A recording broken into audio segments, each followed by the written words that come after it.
This video explains the setup of an inflatable kite to help beginners with their lessons. Begin facing downwind. Place the kite on your downwind side. Unfold the kite with the leading edge upwind. Now we connect the pump to the kite. In the middle of the leading edge, you should find some kind of loop to attach your pump to. This will stop the kite from blowing away during inflation. In the center of the leading edge, you should also find the inflate and deflate valves. In this case, we have a single valve for both. If you have a separate deflate valve, make sure this is closed.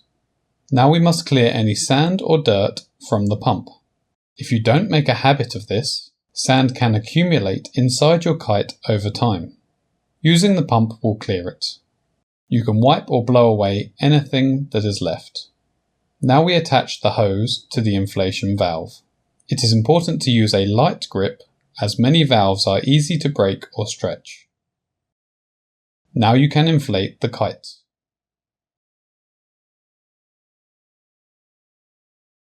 The kite should unroll smoothly, but you must watch carefully for any twists and tangles. Here you can see there is a fold in the canopy. It is important to remove this before putting in too much air. You must also check that the bridles are on top of the kite, not looped around the kite. Now we can fully inflate the kite. You could use a pressure gauge on your pump to check you have inflated to the recommended pressure. You can feel when there is enough air by gripping the leading edge or by trying to bend the leading edge near the wingtip. You can also check by flicking the kite. It should make a sound like this. Lower pitched means underinflated, higher pitched means overinflated. You should check with your instructor or an experienced kiter to make sure you're inflating to the correct pressure. Once the kite is inflated, remove the hose and cover the valve.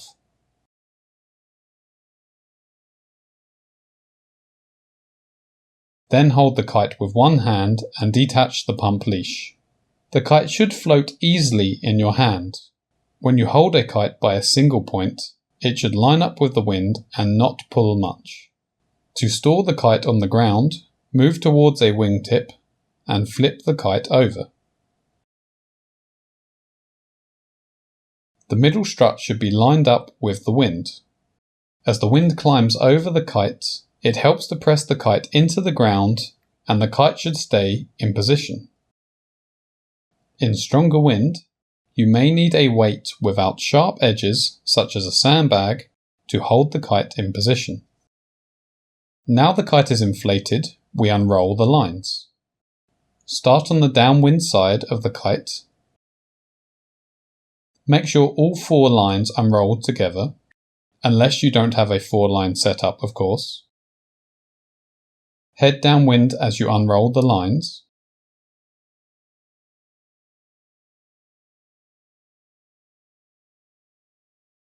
When all the lines are clear from the bar, you can walk a little further downwind to make sure the lines lay straight.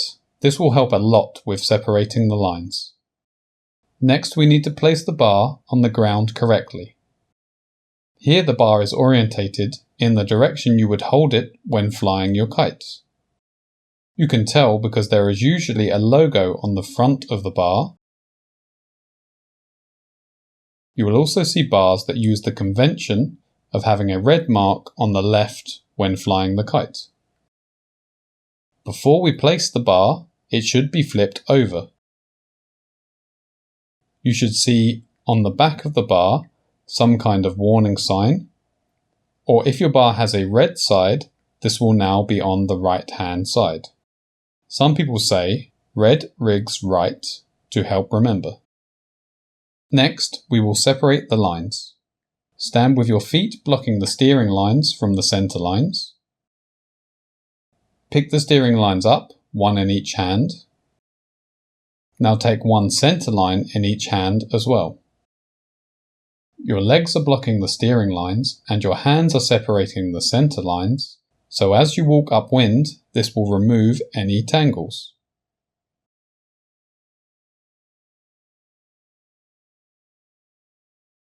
When you reach the end, spread the 4 lines out in order with plenty of space between each. On your kite, there should be 4 connection points, 2 on the wingtips for the steering lines, 2 on the inside for the center lines. You should check that any bridle systems are not tangled.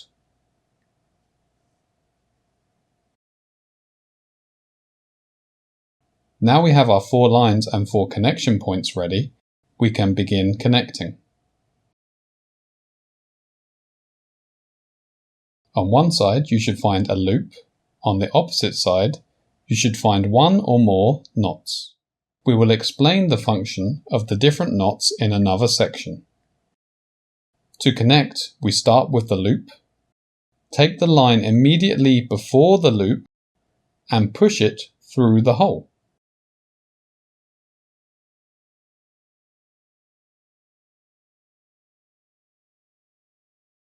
This makes a self-tightening noose known as a lark's head. Pass the lark's head over the second knot. Slide the lark's head shut. Now pull tightly to make sure the lark's head stays in position. The harder you pull, the tighter the lark's head should hold. Now we connect all of the lines. Try to be systematic to avoid mistakes. Here we go from right to left, connecting all the lines.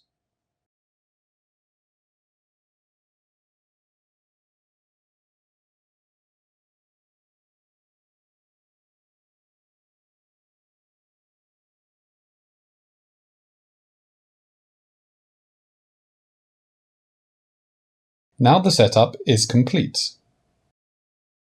Everything should be laid out as shown here. It is worth checking over your setup to make sure there are no mistakes. If your center lines crossed over, it is usually not a problem, as most kites have a swivel on the center lines. You should, however, make sure that your steering lines are not crossed. Go back to the bar and lift up each steering line. You should not see any other lines or objects hanging from them.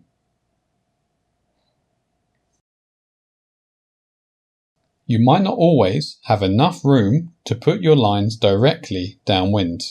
You can put your lines at an angle, as long as the bar ends up some distance downwind of the kite. The reason we strongly recommend beginners to start with the bar downwind is that the kite will start upwind of you. If your kite is upwind, it cannot fly or generate power. To launch, you walk upwind, which gradually moves the kite into the power until it is ready to fly. Whereas if you start with the bar upwind, the kite is already near the high power zone. Good luck with your kite lessons. Subscribe for further tutorials.